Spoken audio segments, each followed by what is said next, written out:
Turn off your motor, please. Come on. Close that door. What do you want? Come on, we'll talk inside. I'm the store detective. Well, I haven't time. Won't take long. Open your bag. But I don't understand. Open it, please. I'm going home. I don't want to be talked to like that. All right, if you want it this way. Harry. Yes, Mr. Hogan? I just want you to witness this. See this pin? Yes, Mr. Hogan. Okay. You have a sales slip for that pin, madam? If you have, I'll take a look at it. Come on, we're wasting time. You'll have a crowd here in a minute.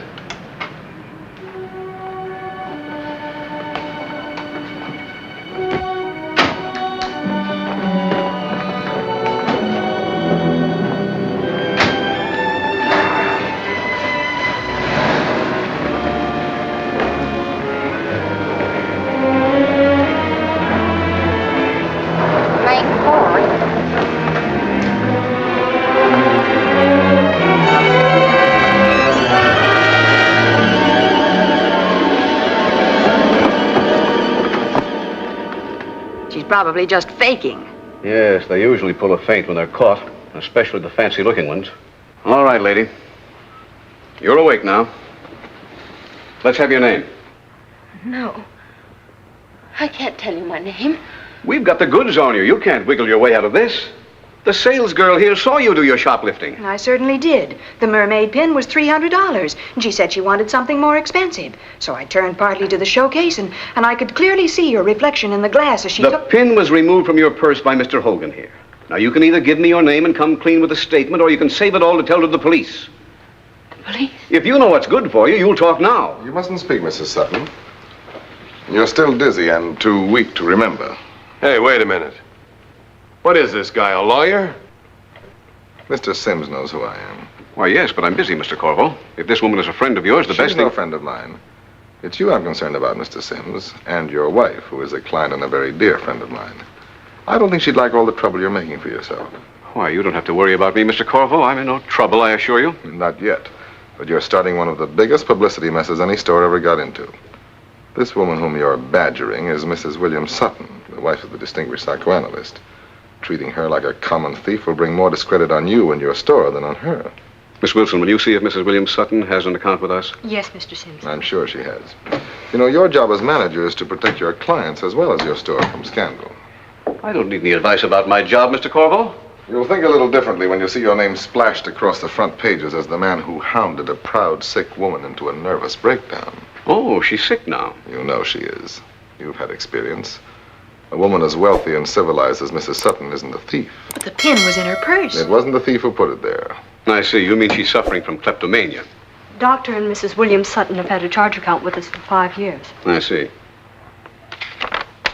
Yes, I see. What you see is that Mrs. Sutton is wealthy enough to buy a dozen such pins. Oh, now, look, Mr. Korvo, I don't want any trouble. Exactly It just what I happened. thought. However, we'll have to make a record of this matter and keep it on file, even if we don't report it to the authorities. Thank you very much, Mr. Sims.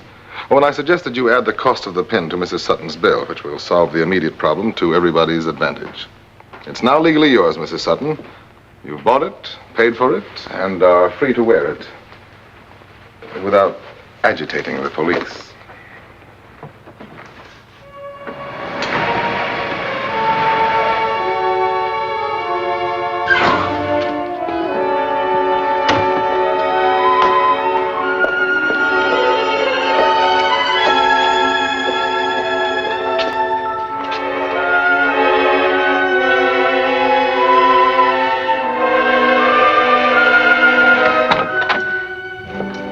Is there someone with my husband, Miss Hall? Yes, there is, Mrs. I Sutton. want to see him. I can't wait. I must see him now. Please tell him. I have orders never to disturb him unless I it's something very- know, Miss Hall. I know. Of course, if you're ill, Mrs. Take a Sutton, note or there's away. something... Just give it to him. I'll wait upstairs.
must tell him.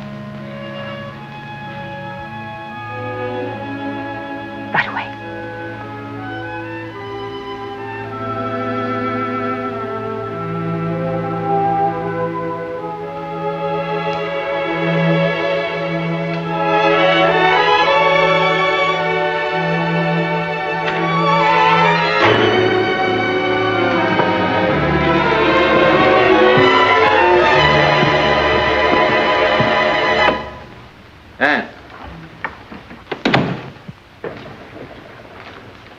Anne, you all right?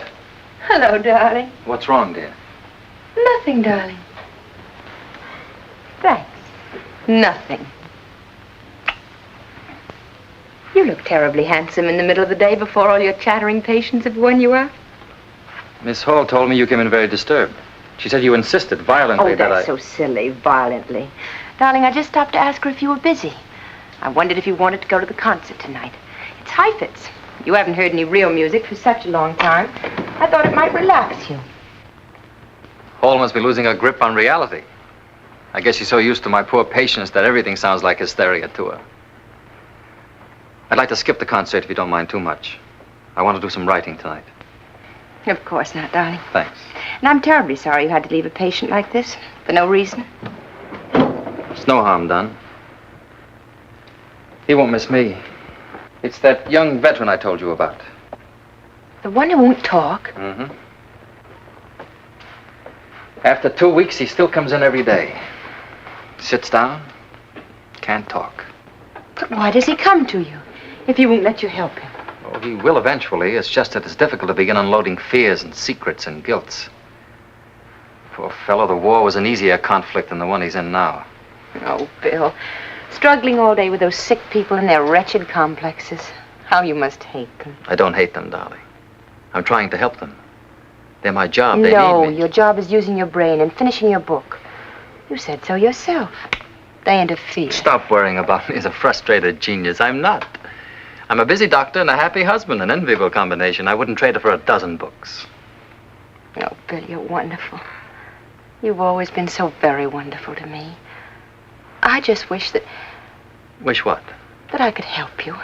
If I were only brighter and you could talk to me about your scientific problems. Just stay as you are. As you've always been, healthy and adorable.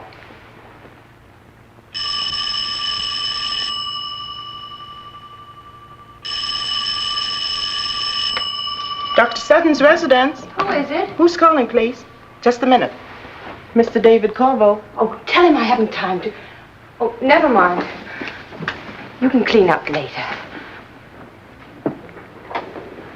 Hello, Mr. Korvo. I'm sorry, but I can't. I'm busy today. Mr. Korvo, it's utterly impossible. I have a luncheon engagement.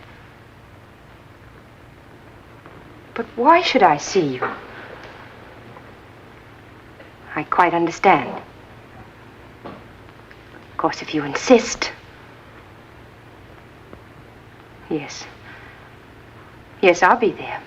1 o'clock.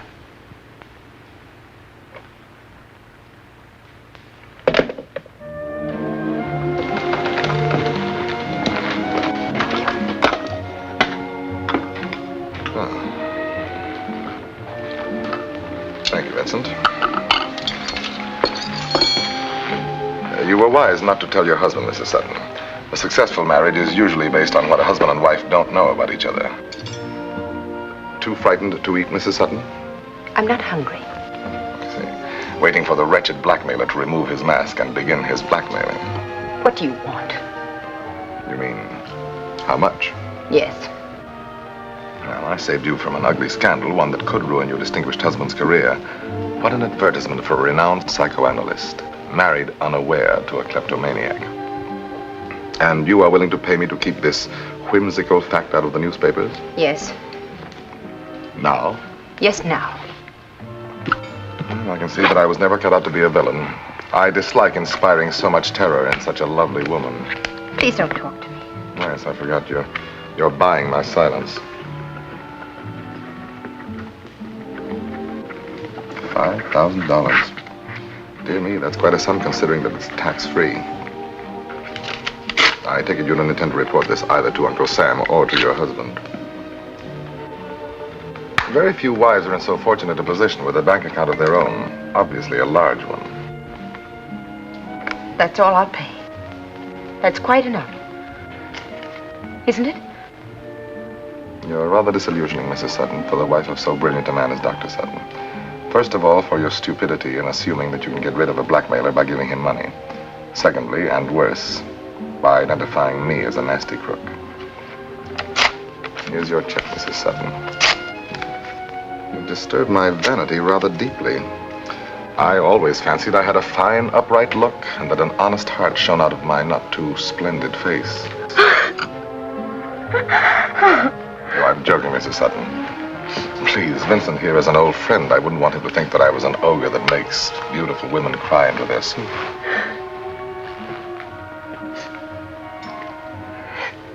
That's better. Thank you. And now, may I tell you why I insisted on meeting you?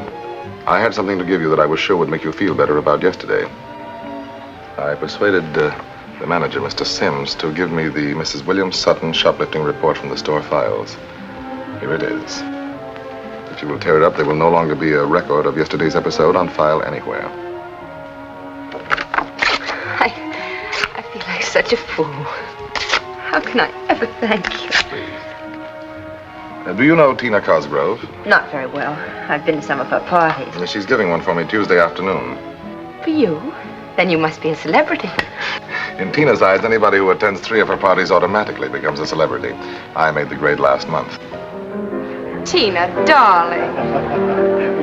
What a wonderful party. Everybody's here. I adore people famous enough to know me. How magnificent, Tina. Whatever you are, you always attract the best society. Oh, don't be silly, dear. I don't have to attract society. I manufacture it. Sam, I want you to meet my guest of honor. Yeah, of course. Well, David, this is Ferruccio, 31st Baron of Ravello. I do. And his adorable fiancée, Taffy Lou. I'm responsible for bringing them together. You're in the movies, Mr. Korvo. no. Mr. Korvo reads souls, guides human destinies with the aid of the stars, and makes fortunes for other people at a nominal fee. How wonderful. I have always admired fortune tellers, Mr. Korvo. I am not quite a fortune teller. He's a genius. Before you go, you must attend one of his lectures on hypnotism. Nor am I quite a hypnotist. I use a number of sciences in my experiments with the human family. For instance, you, Baron, are obviously born in November. Late November. Yes, Sagittarius. But how do you know that? You are also a hyperthyroidic type, plus a thalamus overfunctioning, and I would say from the droop of your eyelids and the overstressed tone of your speech, with a manic-depressive tendency. Adding up these various informations, we get a man of violent temper suffering from fits of melancholia, who within the past year has been preoccupied with the thought of committing suicide. But how can you know? I have spoken it to nobody except my Taffy Lou. And how the stars tell you that? Not the stars, my eyes. They too are a science. The cut is only recently healed. A bad one. But this man is marvelous. You mustn't move a step from now on without consulting him. I'll arrange everything. I'll bring him to Italy for your wedding. All it will cost you is expenses for David and me in Rome. It will be a pleasure. Darling, you make us sound like a pair of pickpockets, which is unfair to one of us. Will I get you a drink, Anne? Yes, please. Arrivederci. Arrivederci. I hope that your new marriage will give you something to live for, if only a divorce. A pure canaster, boys. This will help your headache. Does it show? Not much. A little squint in your eyes. How could you tell the Baron was born in November? Taffy Lou is my protege. I interviewed her just an hour before I came to the party. Very ingenious. I'm so glad you're here. You make Tina's party seem an almost human event. You're wonderfully remote from this sort of people. I want to help you, Anne. Your eyes are full of fear and tension. Have you slept? No, Not since that day? I can't sleep. Pills any help? They're no good. They don't put me to sleep. They just make me jump inside. Yes, I know. I'll have to ask Bill for some other kind. Don't. Your husband is not entirely a stupid man. If he finds out you have insomnia, he'll start looking for its cause and probably stumble on it. We don't want to disillusion him and appear like all the other twisted little customers on his analyst's couch. If I could only sleep. You need treatment. And you can't go to a doctor. Your husband would hear it at the first psychoanalytical cafe class he attended.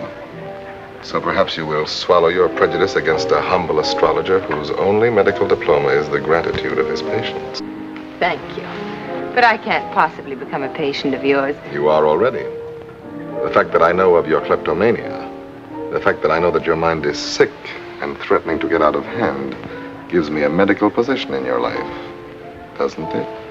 Yes, I suppose it does. You're relaxed with me. You don't have to exhaust yourself trying to seem normal. The serene and devoted wife who doesn't dare upset her busy husband.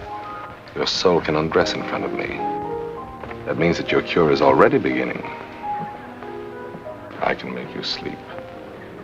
Every night. 9 hours of peaceful, happy sleep. How? Trust me. Look at me. There are no thoughts in your mind, no fears. Trust me. I can help you. Don't think of anything. Forget. There is nothing to remember. Just close your eyes and forget. Forget. Forget.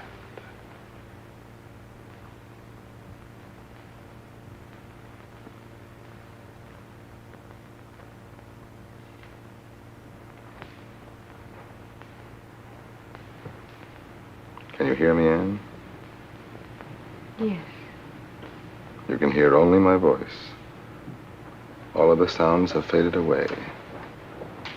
You will hear only my voice until I wake you up.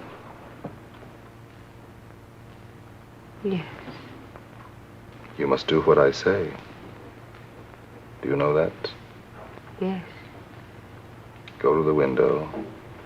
Draw the curtains. Go to the door. Close the door. Then come back and sit down. Now, open your eyes.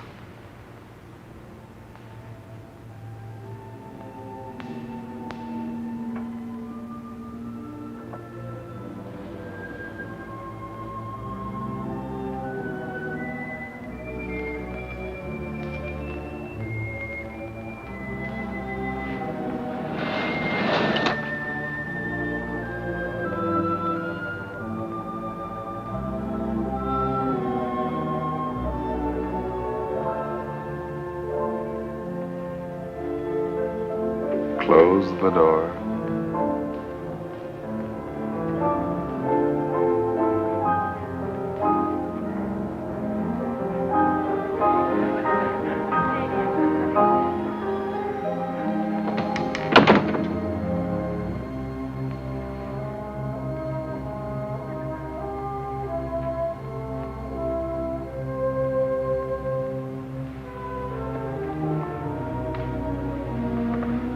Give me your hand, Anne.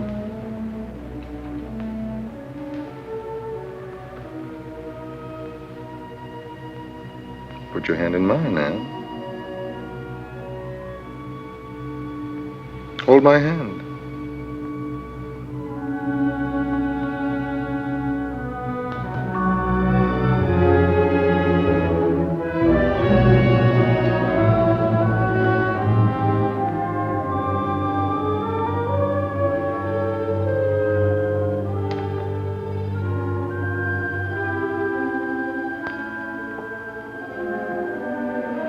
Close your eyes. I'm going to leave an order in your mind that you will obey later. Yes. Tonight at 11 o'clock, you will go to sleep. I will go to sleep. You will fall asleep at 11 o'clock tonight, and you will sleep for 9 hours. I will sleep for 9 hours. You will remember nothing that has happened here. Nothing. You will wake up slowly and pleasantly. Wake up now.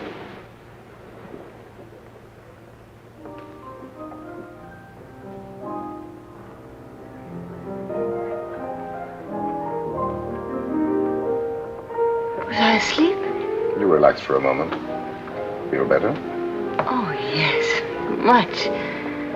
I really feel so rested. And you will sleep tonight without any trouble. What if I do? Sorry.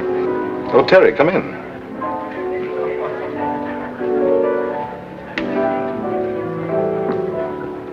Well, who was that?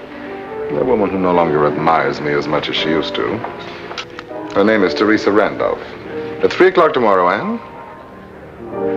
What about 3 o'clock tomorrow? I'll expect you then at my apartment. Your apartment? You give that simple word a wealth of sinister meaning that almost brings the Victorian era back into existence. I work at my hotel.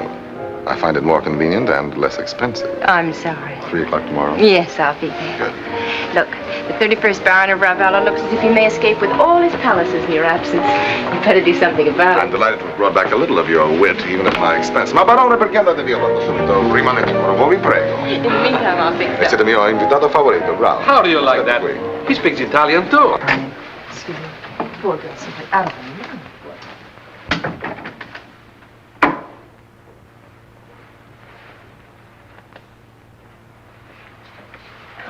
Dear, I'm out of powder.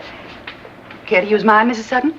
Thank you. It's a bit dark. I like that shade. Yes, it keeps one from looking like a corpse in the sunlight. I'm Theresa Randolph. How do you do? I owe your husband a great deal. He's a very brilliant and honest man. Yes, he is all of that. Have you known David Korvo long, Mrs. Sutton? Not very. I have. Of course, it's none of my business, my dear. I belong to no Wives Protective Association. What do you mean? I mean only to be helpful. I'd like to warn you about David. Warn me? Aren't you being rather presumptuous, Mrs. Randall? You have no reason to be jealous of me. I'm old enough to be your mother. Jealous? He's after your money, Mrs. Sutton. And he'll get it. He'll keep after you till he has what he wants. He never stops. He's lived off women all of his life. That's contemptible. I won't listen to you. I forbid you ever to talk to me like this about David Korvo. I warn you, I will stand for it. Girls battling over dear David in my bedroom. It's the most dramatic thing that ever happened in it.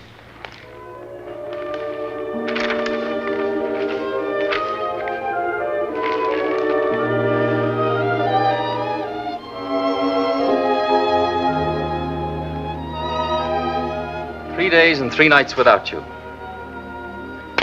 You know, that's a great sacrifice to make for psychiatry. Would you like me to go along, Bill? I love San Francisco. Oh, it would bore you to death. Afternoon and evening sessions. I wouldn't go myself if I weren't slated for one of the main discussions. Of course you must go. I'll be lonely. Very proud of you. Oh, darling, I'm all greasy. A minor handicap. Did you have a good time at the Cosgrove party this afternoon? Yes, very nice. No, I'm glad. Who was there? Oh, the usual people.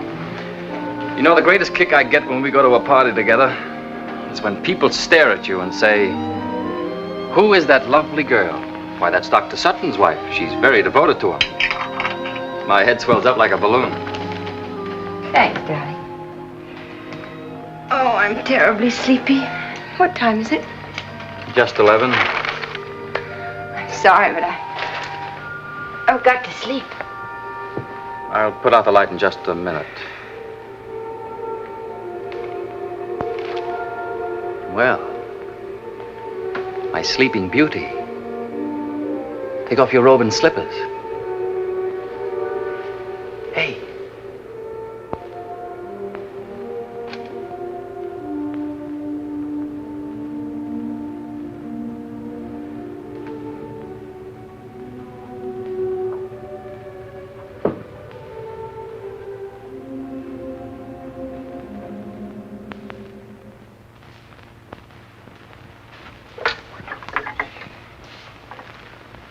Hello, Daisy. I'm expecting a visitor, Mrs. Sutton. Will you tell the desk to send her right up? And don't put through any calls until I let you know. Thank you.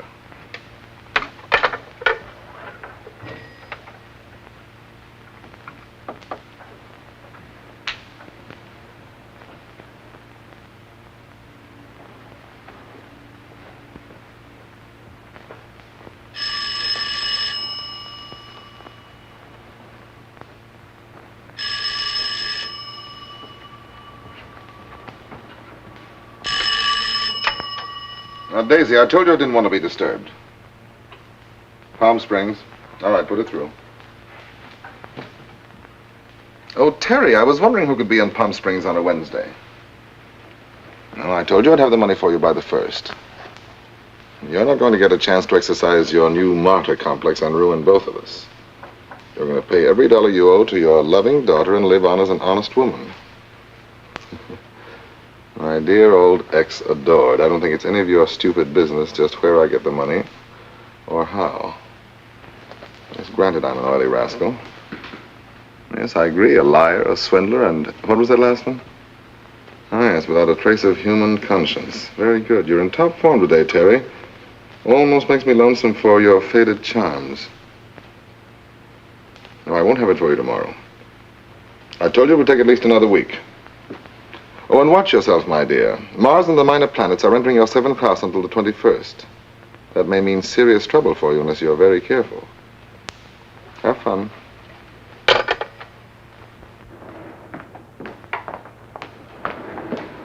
Is Mr. Korvo in? Mrs. Sutton? Yes. Please go right up. Apartment 9B. Where's the house telephone? Right over there, but Mr. Korvo is expecting you. Thank you. Apartment 9B, please.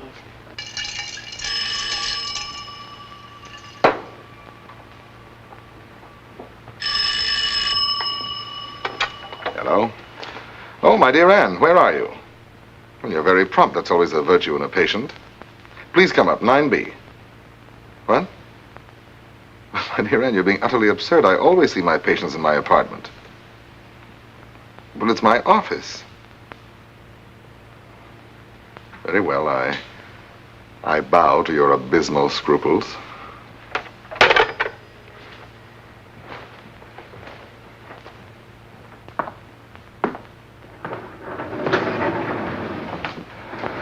Hello, my dear. May I say that your conduct is a bit disturbing to a man of integrity? I'm sorry to disturb you. I do not surround my work with the impressive gadgets favored by your husband and his fellow professors, such as downy couches and recording machines. But my professional ethics, unorthodox as they may be, do not include practicing medicine in a lobby. Isn't there a bar or grill open? Forgive me for my lack of understanding. It's not me you're afraid of, but yourself. Relax. Let's go in here and you'll be safe from any unwifely impulses. You're a bit smug. And rather stupid, Mr. Korvo. Indignation in a patient is always a sign of progress. However, as your doctor, may I call attention to the illogic of your behavior? How much better to sit unnoticed in my apartment than to squat here and be seen by everybody, holding an alcoholic rendezvous with a man. You make me feel very young. I haven't heard that seductive line since my college days. Were they happy days? Yes. Happier than now? I know you, Anne, better than you know yourself. You're unhappy. You're miserable. You've locked yourself away in a characterization, the serene and devoted wife. That play acting is destroying you. You know, you make me ashamed to be here. Why?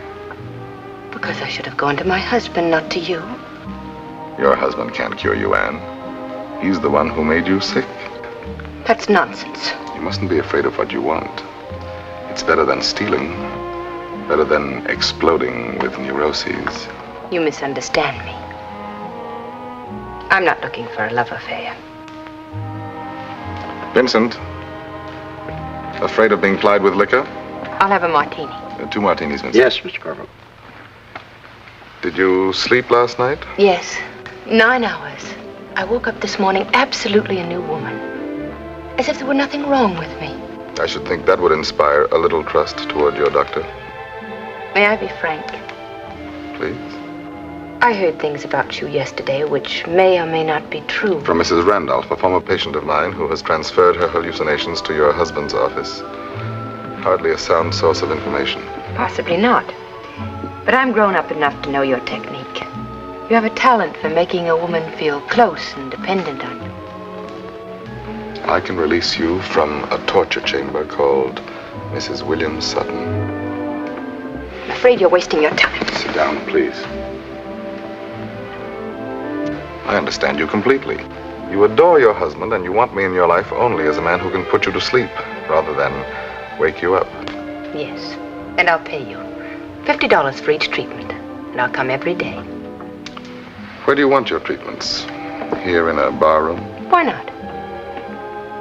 Terry Randolph can be quite a nuisance. Will you give me her address? I feel awful about the way I talk to her. I think I should write her a note. Call her up. Right now. Tell her you've taken her warnings to heart and you intend to use me only as a doctor. At a distance of 4 paces. What's that telephone number? The switchboard girl will get her for you. Thanks. Daisy? Please, will you get me Mrs. Theresa Randolph on the phone?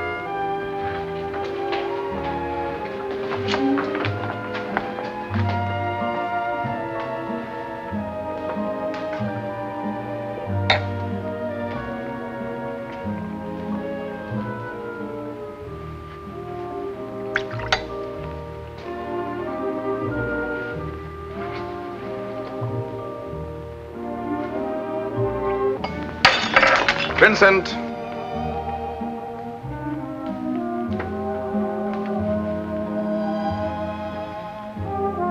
Vincent! There's a small accident. Clean that up quickly and bring us 2 more martinis, will you? Right away.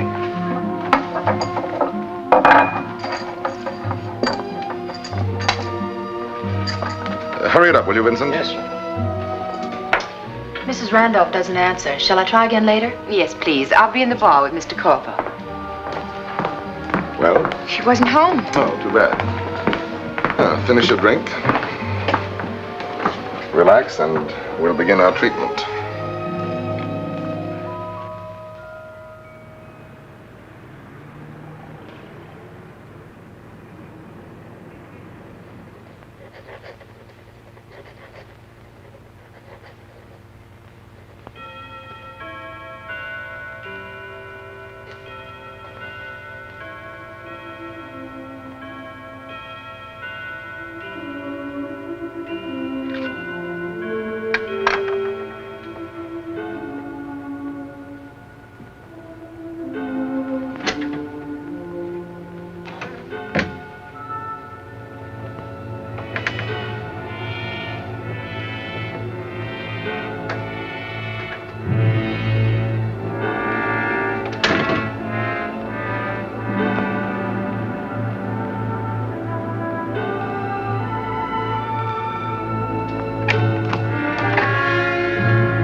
Give me that.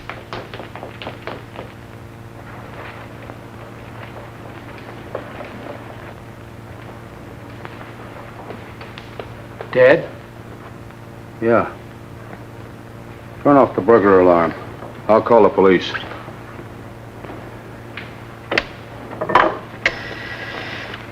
Operator, police department, please.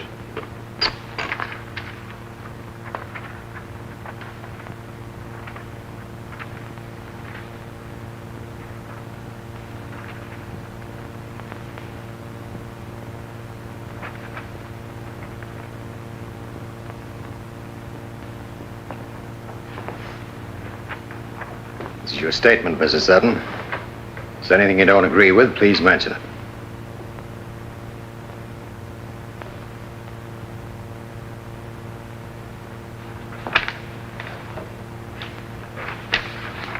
Formal statement given by Ann Sutton, resident of Westwood, California. Witnessed by Lieutenant James Colton, Sergeant Robert Jeffries, and Dr. Peter DeVal, psychiatrist at the Los Angeles Police Station, City Hall, 11:20 p.m., June 3rd, 1949. Question.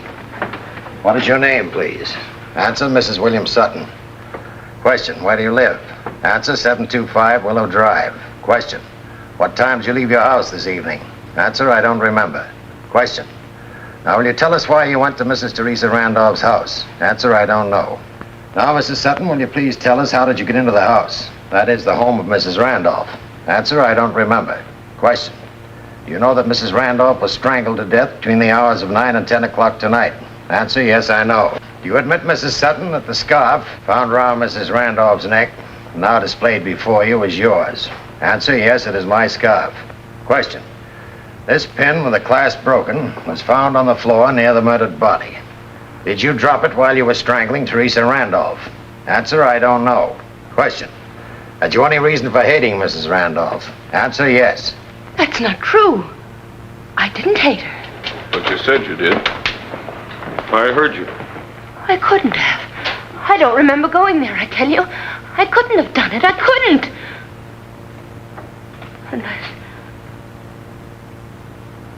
Unless I'm crazy. Unless I'm crazy. If you wish, I can remove that remark about hating Mrs. Randolph from your statement. Doesn't matter. I'm all so mad. I'll continue reading that. Question. Did you go to Mrs. Randolph's house for the purpose of killing her? Answer, I don't remember going there.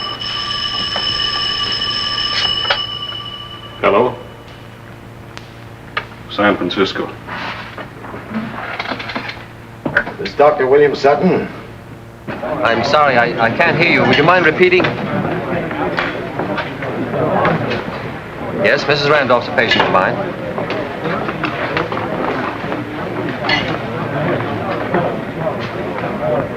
What? You can make the 2 o'clock plane, Doctor. I'd appreciate it if you come right to my office at City Hall. He'll be here pretty soon.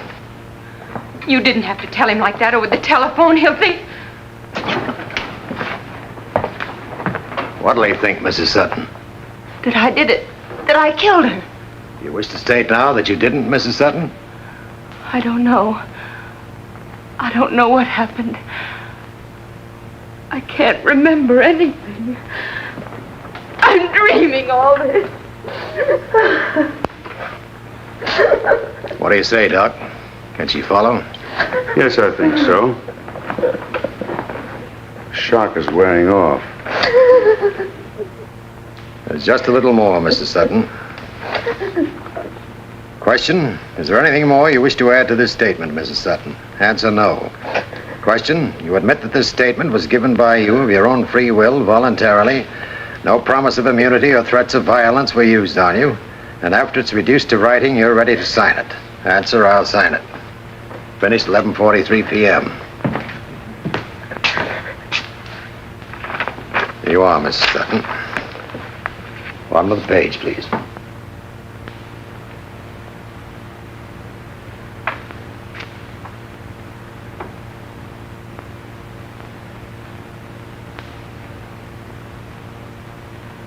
Thank you. All right, Bob. Let's go.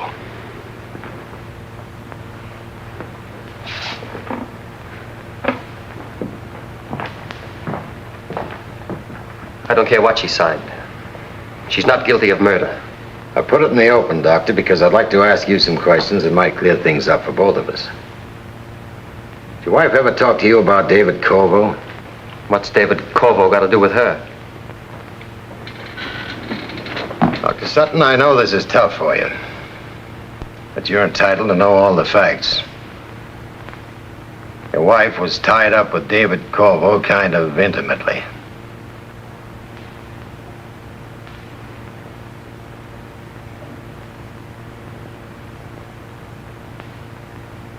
It's ridiculous. I don't believe it.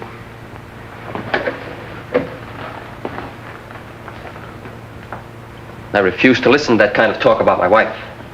I'd listen if I were you. It's part of the case against her. You can't tell me my wife and David... Sorry, Doctor, to rub it in, but we have witnesses to their relation. The staff at Korvo's hotel.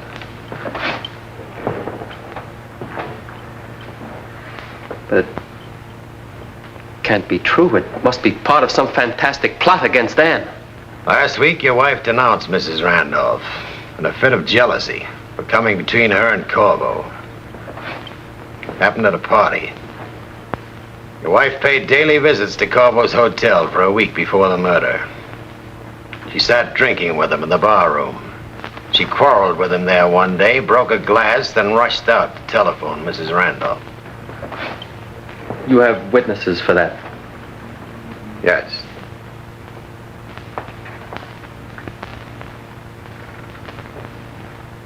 When can I talk to my wife? Now, if you want to. She's waiting in Dr. Duval's office. Get her, will you, Bob? You understand? It'll have to be in front of me. If I could have 10 minutes alone with her. Sorry, police regulations. But we'll stay out of your way. We're not trying to throw any curves in this case, Doctor. Isn't necessary.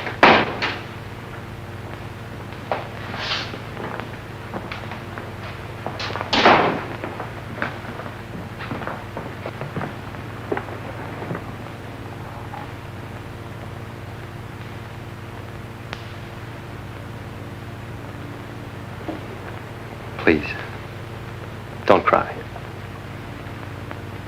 I won't. Thanks. Sit down, man. I think I ought to explain, Doctor, that anything your wife says in answer to your questions may be used against her. We understand.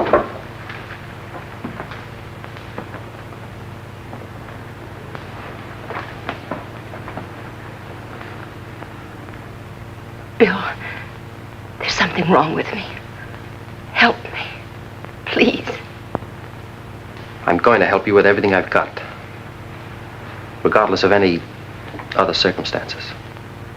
What other circumstances? You'll tell me the truth, Anne? Will you? Of course, darling. I want to hear about David Korvo. Why, I met him just a few times. Go on. That's all, Bill. He hasn't got anything to do with this. He has. How? You've been to his hotel. No. You were seen there with him time and again, drinking. Yes, that's right. I met him in the bar. I meant I never went to his apartment. You fought with Mrs. Randolph at a party because you were jealous of her. Jealous? How can you think that? Do you love him, Anne? Oh, no, Bill. It's nothing like that. And forget that I'm your husband. That doesn't matter now. We'll talk about that side of it later when you're out of your present danger. The truth is you've been seeing Korvo for weeks at his hotel. He was helping me. Because I was sick. And you went to a quack like Korvo for doctoring? Yes. You were sick. What was the matter with you?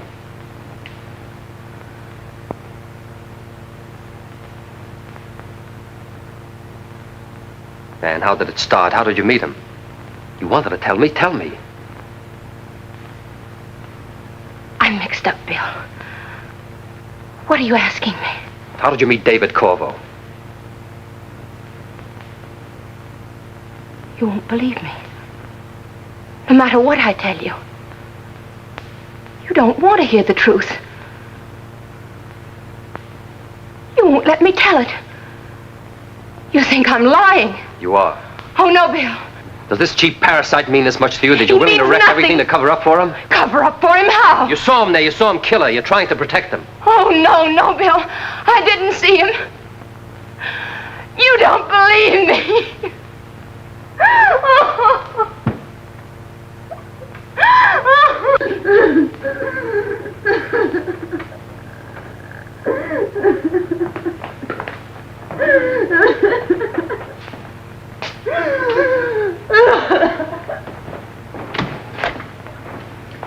I'm afraid it's pretty obvious, Doctor.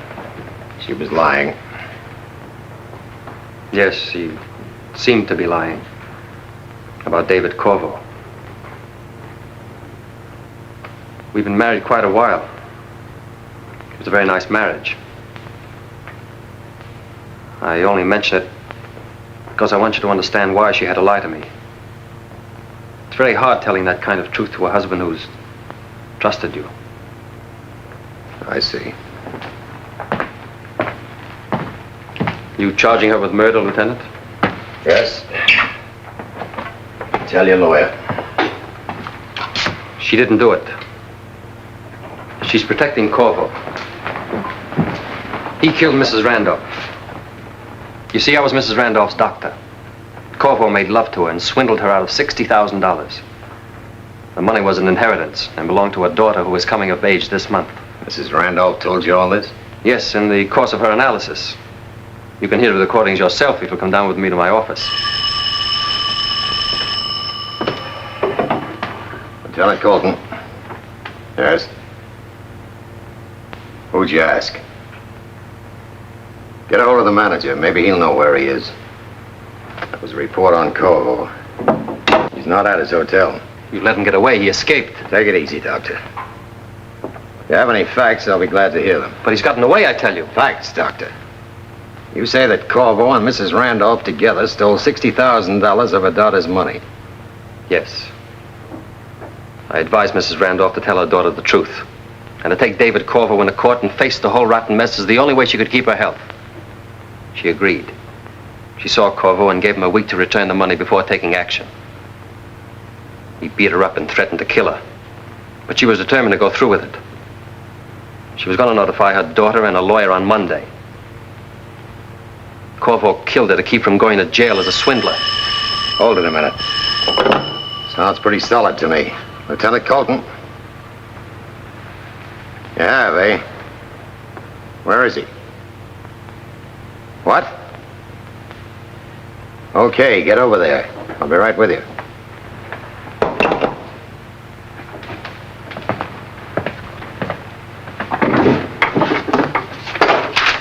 I found Korvo. You can come along if you want to.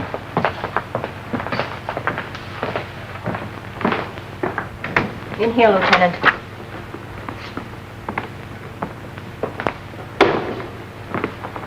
Lieutenant Colton, homicide.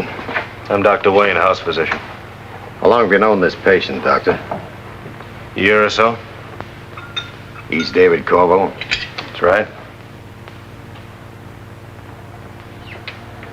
I don't like to interfere, Doctor. Go right ahead. When was Mr. Korvo operated on? 2 p.m. yesterday. It's about 16 hours ago. Yes. You were present during the surgery? I assisted Dr. Winslow. What surgery was done? Gallbladder removal. How is he? He'll be all right. Let it go too long, they usually do. I advised him 6 months ago. May I look at the chart? You're Dr. Sutton, aren't you? Yes. Thought I recognized you. Give Doctor the chart, Miss Elliott.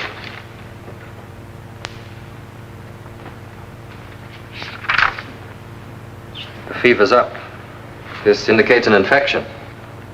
Yes, went up at night. Had to do a lot of sewing inside. It may be a stitch infection. Penicillin ought to bring that temperature down. A few hours. What's he getting? Saline solution intravenous. He's kind of weak, lost a lot of blood. Can't take food or water for 2 days. Just wet his lips a bit, Miss Carroll. Yes, Doctor. Might I ask the reason for these questions, Lieutenant? By checking on Mr. Korvo's whereabouts. When? Between 9 and 10 o'clock last night. Guess you found out. Yes, guess we did. Thanks for the cooperation, Doctor. Glad to be of any help.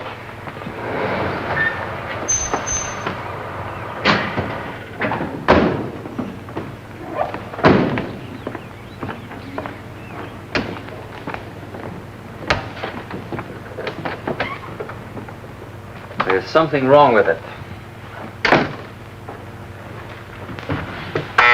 There's something wrong about what we saw at that hospital. I know how you feel, Doctor. I've had theories blow up in my face kind of often. Forget about Korvo and get a lawyer for my wife if I were you. It's not a theory, Lieutenant. You'll hear facts. I didn't tell you half of them. I don't care how, when, or why, but it's Korvo.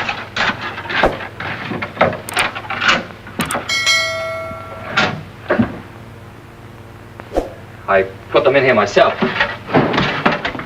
Miss Hall. Miss Hall, where are the Randolph recordings? I don't know, Doctor. You put them away yourself. The day you left for San Francisco. Yes, that's right. But they're not in here. Anybody besides you know the combination? Miss Hall and my wife. Your wife? Yes, she keeps her jewels in here. Did you open the safe while I was gone, Miss Hall? No, Doctor, I did not. How long have you worked for Dr. Sutton, Miss Hall? 6 years. Oh, she couldn't have taken them, I know it. Try to remember. It's important. Did you move them? No, Doctor. Did you ever hear what was on those recordings? No, I never heard any of the recordings. Dr. Sutton ever tell you what was on them? No, Doctor never discusses his patients with me. You think I made it up? You think there are no recordings? I'm not lying, Lieutenant. You've got to believe me. Well, maybe they'll turn up. I'd like to see the rest of the house, Doctor, if you don't mind. Save me coming back.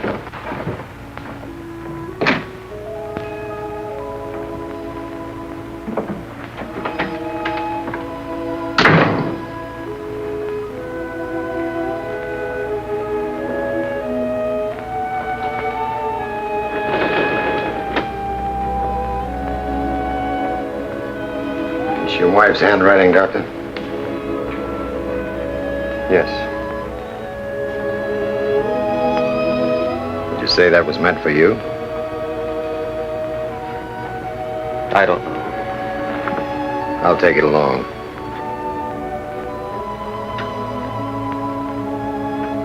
You better get yourself some sleep. I'll give you a ring if I turn up anything new. I'm Martin Avery, Dr. Sutton's lawyer. Lieutenant Colton.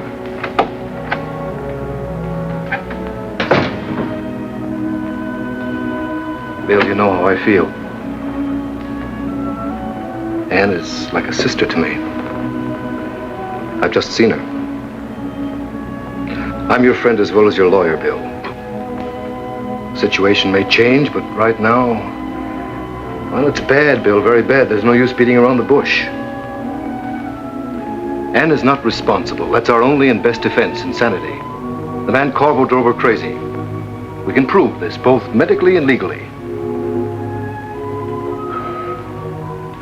Bill, I know what a shock it must be to have found out this thing about Anne. Yes, it's a shock if it's true. I'm afraid it is, Bill. Of course, there's several angles to it. She may not be guilty of the actual murder. She may have seen Korvo do the thing and is trying to protect him. Not much difference. Or she may have been taking treatments from the man. The fellow's a hypnotist among his other shady practices. He may have hypnotized her, given her a suggestion to kill the woman. Can't make anyone act under hypnosis contrary to their strong religious or moral convictions. Unless she was jealous of the woman and hated her. And he used that. Yes, if she were jealous. Meaning she loved him.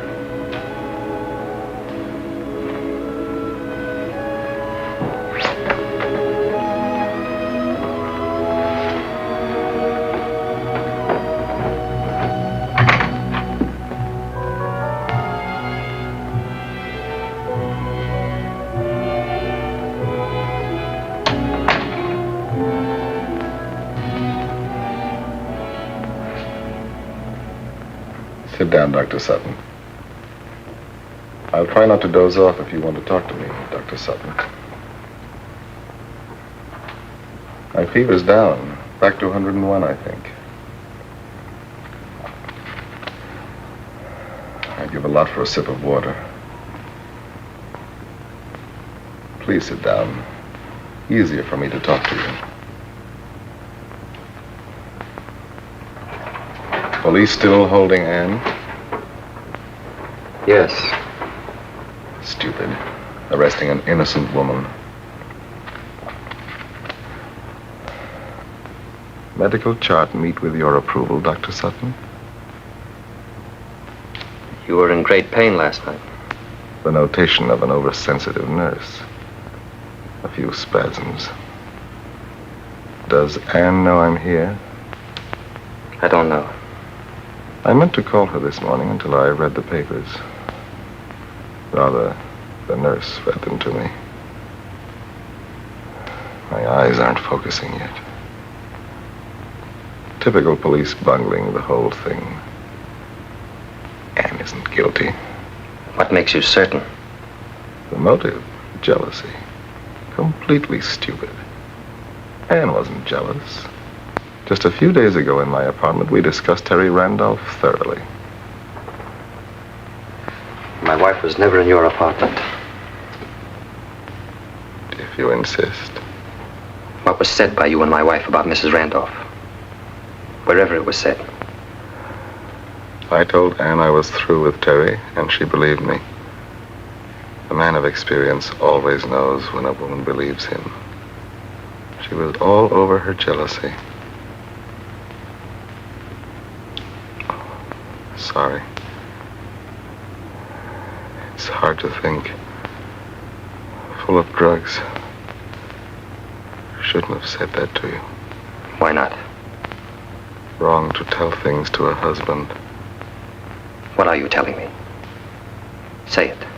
Say it straight, Korvo. I didn't know one had to blueprint the facts of life for a great psychoanalyst. You're lying. You're not drugged, you're acting. You want me to think Anne loved you. You want me to believe that, don't you? Don't you, you cheap rat? Your bedside manner is a little odd, even for a psychoanalyst. Poor Anne, in jail, in real danger, and you bellowing with wounded vanity. If you can rid yourself of some of your husbandly egomania, maybe we can both help save her.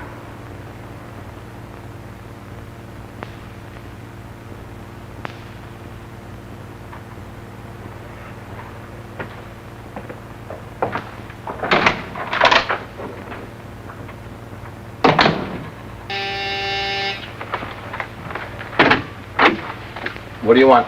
I'm Dr. Sutton. I was told Lieutenant Colton was here. You'll have to wait downstairs. Let him in, Andy. Nothing any of these, Lieutenant. Thought you'd be getting yourself some sleep, Doctor. Find anything? Nothing. Fingerprints all Korvo's. A lot of correspondence, mostly bills. Hey, Lieutenant.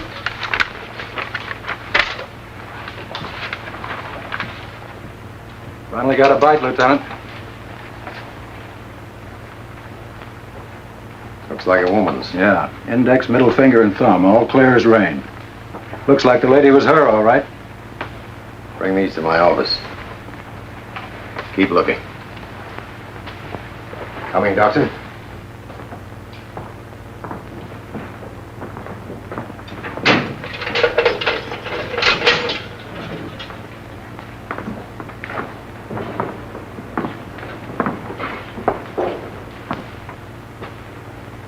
Hello, Anne. Come, sit down. Did you get any sleep, Anne? I've talked it over with Bill, and we've decided on a line of procedure. We'll plead not guilty and not guilty by reason of insanity. Does Bill want me put away as a lunatic? Is that the procedure? Anne, we want to save you, Bill as much as I. We'll prove that your relationship with this man, Korvo, unbalanced your reason temporarily and drove you He had nothing to do with me. He didn't unbalance me or drive me to anything. Bill did. I don't think there's any point in my listening to this, Lieutenant. No, don't listen to it. Run away from the truth, as you have ever since you married me. You made me play act. I had to pretend I was healthy and happy when I was sick and miserable. Headaches, I couldn't sleep. Afraid to tell you. Afraid to lose your wonderful love. Locked away in the characterization of a serene and devoted wife. I imagine that's Mr. Korvo's diagnosis. Yes, and he helped me sleep. By making love to you. I was never alone with him. You didn't visit his apartment? No, never. I refused. He asked me, but I didn't trust him. Why do you keep sticking to this story? And for your own sake, stop lying. I'm telling the truth. No, you're not. I've talked to him. I've been to his apartment. You were there. There's proof. You can't sit there and deny a love affair that's known to everyone. To the police, to me, to 100 witnesses.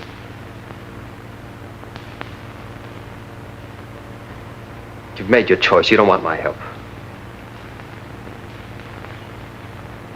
I can't be of any more use here, Lieutenant.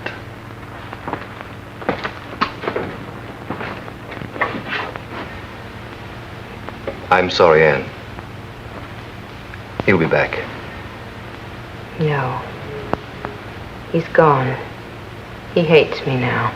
He doesn't hate you. He's exhausted and miserable. He was right. I've been lying to him. I can say it now because it doesn't matter. I'll never see him again. Would you care to make a new statement, Mrs. Sutton? I'm entitled to hear that privately first. That's up to her. Privately? It doesn't matter.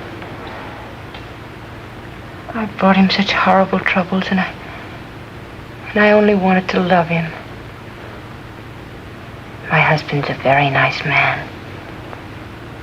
I don't think there are any nicer or kinder. Wasn't his fault. It was the way I am.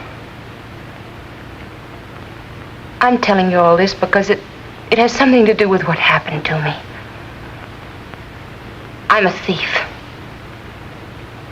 What? I stole. What did you steal, Mrs. Sutton? I stole. It will be better if he divorces me. He must. For his sake. He can't be married to a thief. I did it before I stole. In school, when my father wouldn't let me spend money. And even after he died, he tied it all up in a trust fund. Thousands and thousands of dollars, but I could never have a new dress. Or have anything I wanted. That's how I fooled my father. By stealing. He didn't love me. He thought he did, but he didn't. Nobody ever caught me. I thought it was over when I left school and met Bill. I wanted to tell him. But I was afraid he couldn't love anybody who'd done that. I didn't tell him. It came back. Because he was like my father. He treated me like my father did. And I had to do it again. I tried not to. I couldn't sleep and got a pain and had to do it again. I stole a pin from a store. The Wilshire department store. He saw me. Who? Korvo. He helped me get away after they caught me. And that began your relation with Korvo?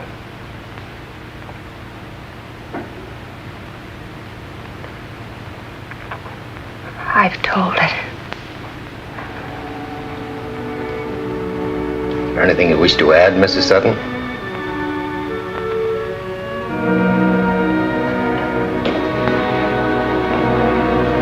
Take her back now.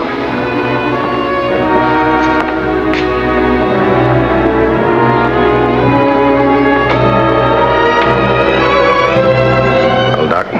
I don't know. She may be telling the truth. Or she may be laying a foundation for an insanity plea. She's telling the truth. And that gives us our first link in Korvo's hold over her. Blackmail. Quite a peculiar customer, this Korvo.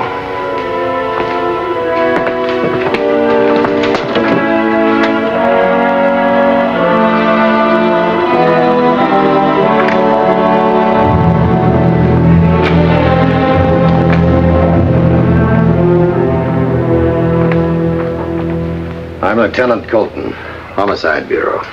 I saw you this morning, I think. You like talking? Not much. I won't bother you too long, then. How'd you happen to meet Mrs. Sutton? I imagine she's told you. You tell me. We're checking with the Wilshire department store, so if it's true, you might as well tell me. It's true. You saw her steal a pin and helped her out. That's right, Lieutenant.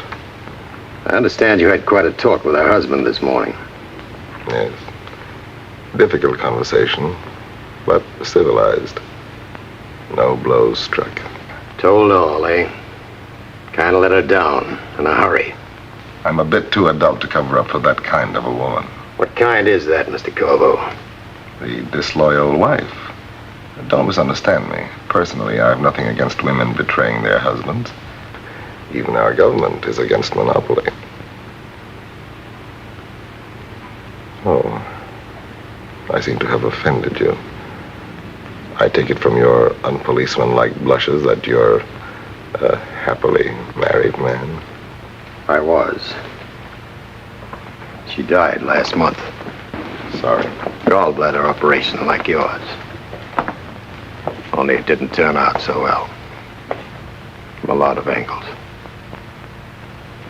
That operation of yours saved you a lot of trouble. In what way, Lieutenant? You'd have made a pretty good suspect.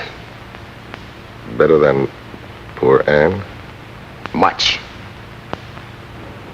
I'll talk it over with you sometime when you're feeling better. Just a minute. You've made a rather startling accusation, Lieutenant. It's not fair to leave on that. Well, we hear you extorted $60,000 from Mrs. Randolph. She was threatening to pull you into court to get it back. You beat up Mrs. Randolph, threatened to kill her if she exposed you as a trimmer. She died just in time for you to miss that. May I ask who is responsible for these rather stupid rumors? Dr. Sutton. The husband of a woman who seems to be guilty of murder? At least, according to the police. Maybe he has evidence. You mean the recordings of Mrs. Randolph's analysis by Dr. Sutton? You know about that? Oh, it's one of the latest wrinkles in psychiatry. Wiretapping the subconscious. The babblings of an elderly siren being treated for mental disorders are hardly evidence. Even for a third degree, Lieutenant. That's why you're here. You've been listening to Mrs. Randolph accusing me from beyond the grave. Why not let me hear the recordings, Lieutenant? I think I'm entitled to know what else is in them, Lieutenant. I have a certain standing that might well be ruined, but...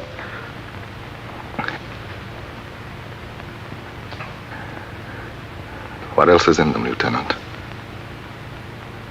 I'll tell you some other time. I don't want to tire you now. Good night, Mr. Korvo.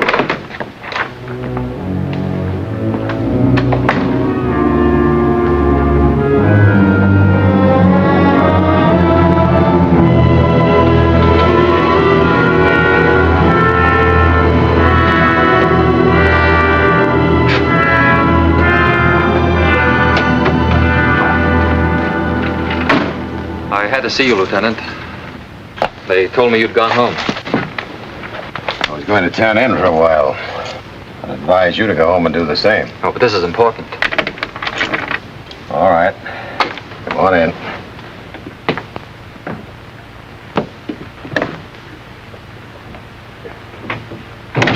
Kind of empty in here. I usually go in the kitchen.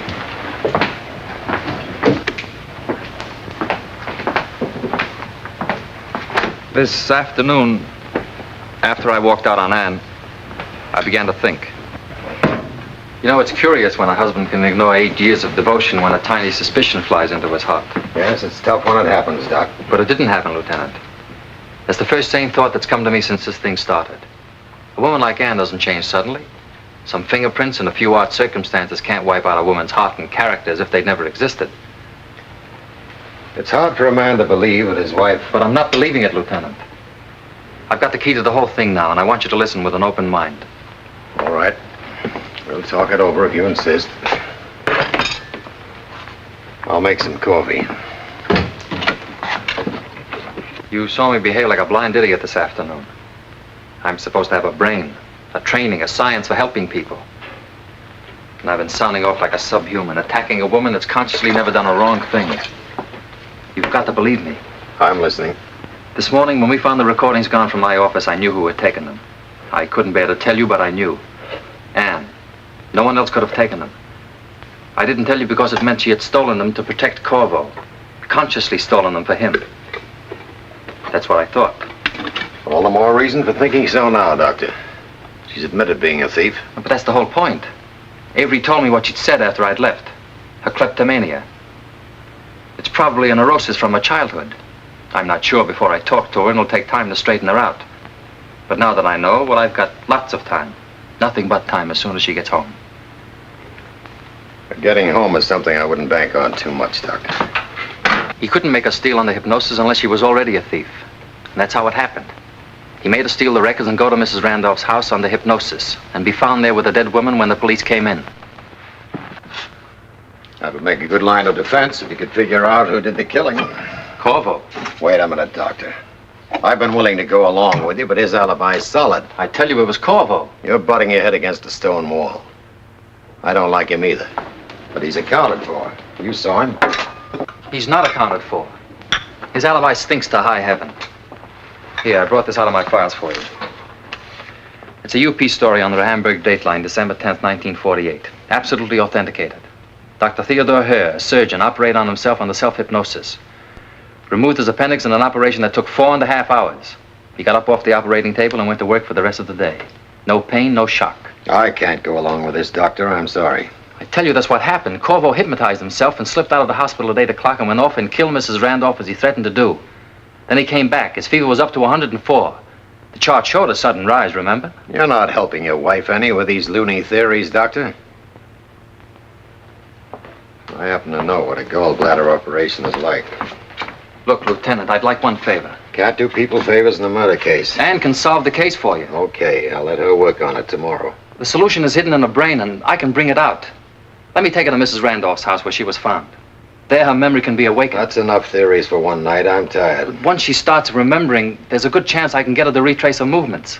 Tell us where she took the recordings. Tell us Korvo's orders given under hypnosis. It can be done, I tell you. Not by me. I have to do things my own way. Look, Lieutenant, this is a special case. My wife, Doctor? There's nothing special about your wife any more than anybody else that gets mixed up in a murder case. I've given you all the breaks I can. It means nothing to you what I've been saying. Not a thing. You won't take us there for 1 hour. No chance. I'm not going to make a fool of myself in this case. Listening to a punchy psychoanalyst.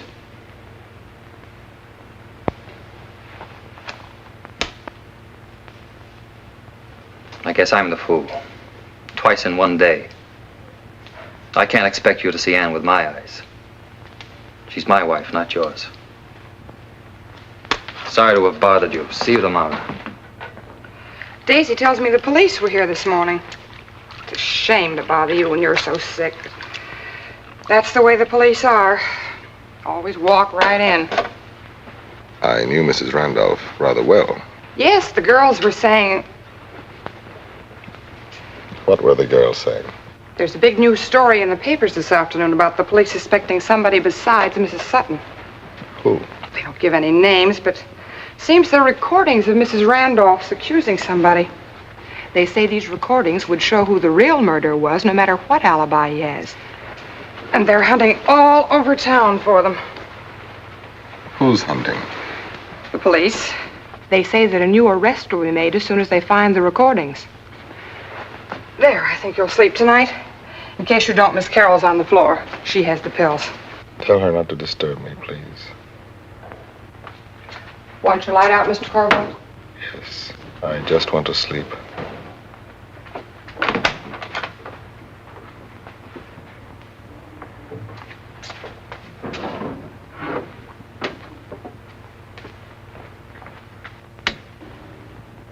Good night, Mr. Korvo. Good night.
There's no pain. Pain is gone. It doesn't hurt me. Nothing hurts me. I can move without pain. I can walk. I'm strong. Strong. I'm able to do what I want. It doesn't hurt. I can walk.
Colton talking. Who's this? Listen, Andy. Get Mrs. Sutton down to my office. I'll be there in 15 minutes. And what's Dr. Sutton's number? Analysis, Mrs. Theresa Randolph, 9th week, June 1st, 1949. I have so much to tell you, Dr. Sutton. I saw David. I'm glad you did. I faced him. He insisted on meeting me at the Green Star Motel. We used to meet there at the beginning. He thought... That's all right, Mrs. Randolph. I can imagine what he thought. He came in beaming, and he put his arms around me and started to make love to me. I said to him, "David, stop that. You're ridiculous." He kept trying to kiss me. I laughed at him. He stood pouting like an idiot. I felt strong, Doctor, and cleansed. To feel him out of my nerves, out of my skin. Even his voice, it used to thrill me so. It sounded stupid. Did you tell him your plan? Yes, I told him. I told him that he had until Monday, not one day longer. And then I was writing my daughter's guardian the full story. And going to my lawyer on Monday. and that I wasn't afraid to face what I'd done. Wouldn't you be more comfortable if you removed your hat, Mrs. Randolph? I can't. Why not? I'm so ashamed. I hoped I wouldn't have to tell you. But I will. He beat me. He hit my face. The hat hides the bruises. He beat me and he said he'd kill me before Monday unless I changed my mind. The motel owner really saved my life.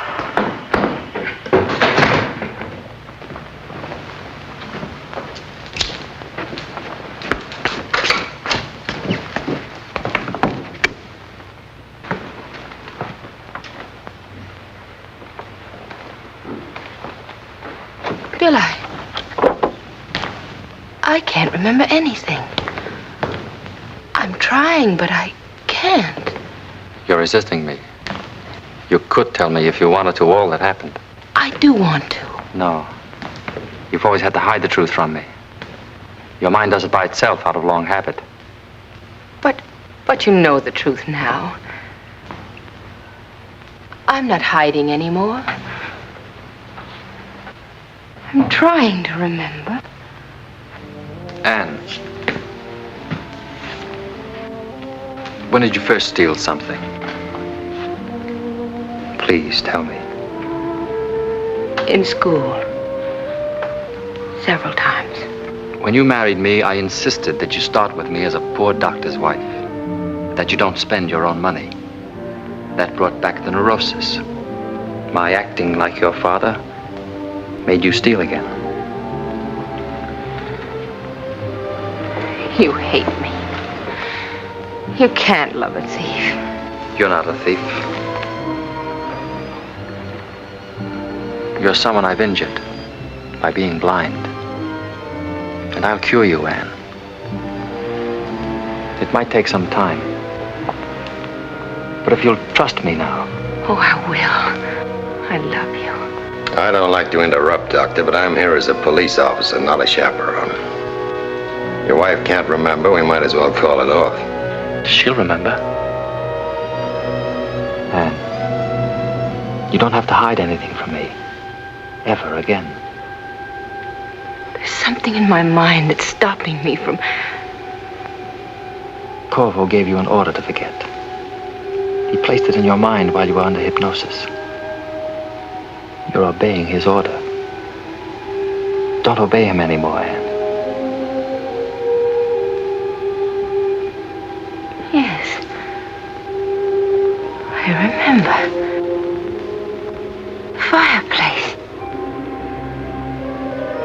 The log fell. I put it back. You're right. He made me come here. I remember. He must have made me do things. Horrible things. He made you do nothing horrible. Darling, try to remember me. I don't think it's going to work, Doctor. Yes. Wait.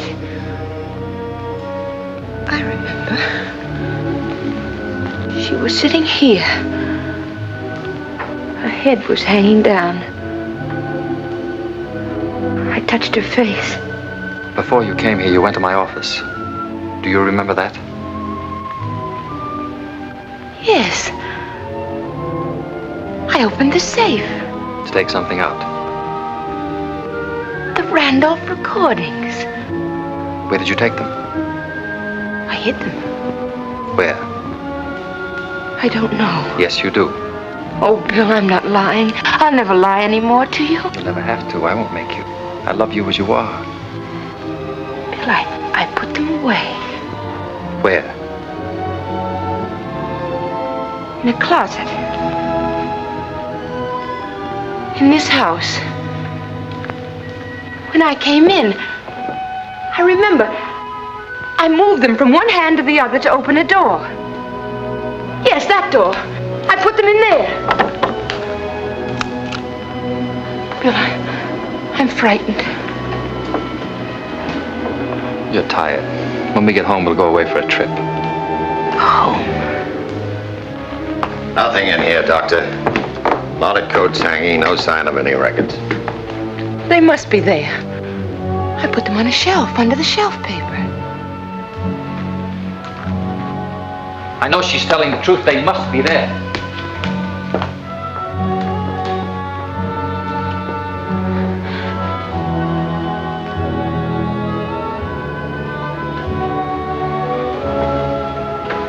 Don't move, Anne. When they come back, tell them the records are upstairs in one of the upstairs bedrooms. I can get away if you do that. Otherwise, I shall have to shoot. Please believe what I'm saying. And don't rely on my sanity. Send them upstairs. If I get away, no one will be killed. And the records are not in the closet. I want you to try remembering again. Your wife looks tired, Doctor. We can come back tomorrow. Her memory's working now. It'll work just as well in the morning. Yes, tomorrow. You promised me an hour, Lieutenant. If she can't tell us anymore, we'll search the house. We can begin with this room. Oh, Bill, I remember now. What? Upstairs. You took the recordings upstairs? Yes, to a bedroom. Are you certain? Yes, in a bedroom closet on the shelf. We'll have a look. Bill, I'm lying. I can't lie to you anymore, no matter what happens. They're not upstairs. Bill, he's here. He's hiding there. Korvo. Don't move your hand, Lieutenant. I'll shoot. Stand still. The records you're looking for are in a very natural place. On the phonograph. I found them somewhat amusing. I didn't see him after this, They'll entertain you, I hope, but he telephoned me. during my departure. He woke me up in the middle of the night. He said, "I'm not pretending, Terry. I will kill you if you force me to. And nobody'll ever know who did it." Don't move. Then he denounced you, Dr. You're Sutton. bleeding to death, Korvo. Look.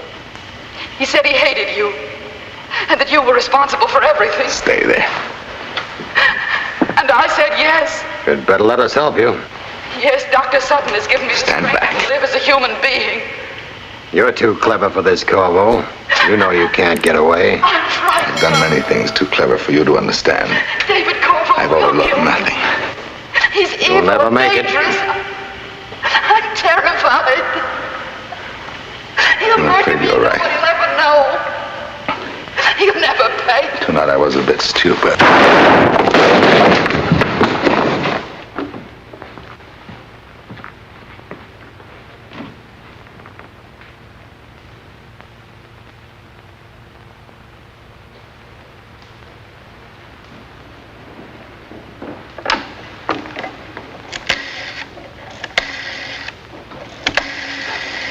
Dead. I'll pass Mrs. Sutton over to your custody, Doctor. Emergency desk, please. Nice to have a wife come home to you. Hello, Lieutenant Colton speaking. Send an ambulance to 1400 Canyon Drive to pick up a body.